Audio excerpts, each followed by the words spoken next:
Hello there. Welcome.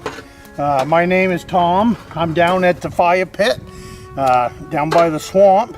And what I'm getting ready to do is I like to have some punk wood on hand. So what I'm going to do is make some punk wood up, and thought you might want to come along. I like my punk wood to be large. I don't like the small stuff. I do have some small stuff here in this tin. That's for if I'm going to take my flint and steel and just spark it into the tin. But I like to take a piece of charred punk wood and pinch it between my thumb and the stone. This is raw, so I definitely wouldn't do that. But that's why I like the big pieces, because I can catch a spark a lot easier on a big piece of punk wood. Punk wood is very easy to come by. It is my #1 tinder in the Maine forest. I cannot say enough good about charred punk wood. It is that good. It is that easy to come by.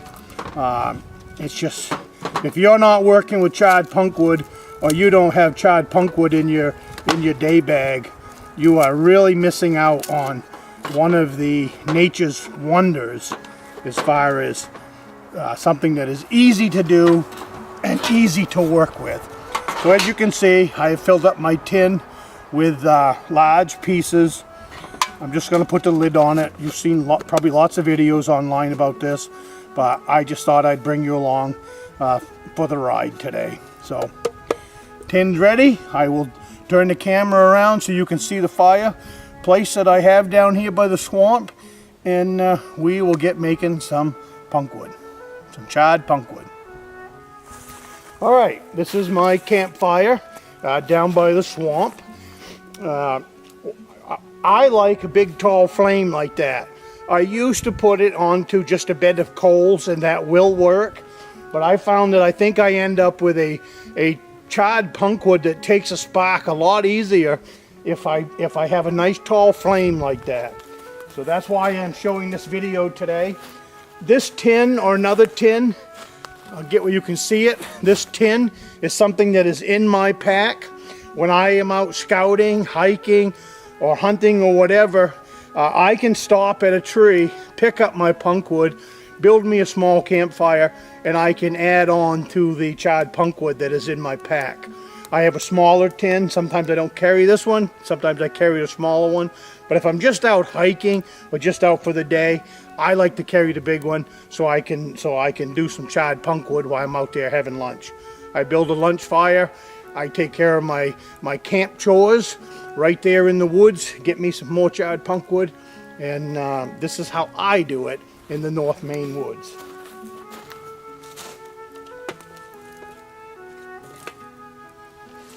That can has a hole in it, and in a few minutes you will see some smoke coming out of it. When the smoke stops, most of the time the charred wood is done. So I'm going to turn the camera off for a few minutes. That will probably take, I don't know, give or take 10 minutes, maybe more. But I will come back when, as you can see right now, see the smoke starting to come out? Hope you can see that. Let's see if I can draw you in. Top of that can, there's a little bit of a smoke coming out already. So when that smoke stops, charred punk wood usually done. A woodsman would not be caught dead in the woods with char cloth. Char cloth was for rich people and people. Woodsmen, they knew punk wood was in the woods.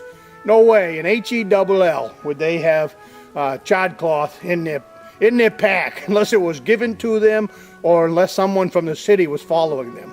That's why I push a natural fiber. It's in the woods. You can pick it up absolutely everywhere. What are you going to do? Cut up your t-shirt when you run out of char cloth? I kind of like having my t-shirt on. Get away from your char cloth. Let's get into the natural fibers. There's a ton of them out here. Enough of that. I will come back in a few moments and we will open up the tin. That thing is smoking all the way around the lid, and a lot of smoke is coming out through that hole. So the charred punk wood in there is doing fine. I just wanted to bring you back so that you could see just what was going on in this little campfire here. Welcome back. I've got the tin out of the fire that we watched here earlier. You see the smoke coming out the little hole. And that is my charred punk wood. It's in the nice big chunks that I like. It's directly from the fire. I will spark a spark to that and show you how easily doing your punk wood that way, how easily it will take a spark. Alrighty, I've got my flint, I got my steel, and I got my piece of punk wood that we just took off the fire. It hasn't been made, but just a few minutes.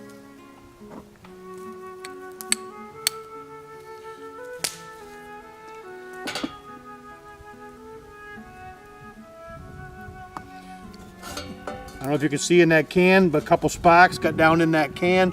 Second strike. Second strike. I got the new punk wood to light. A couple sparks fell in my can.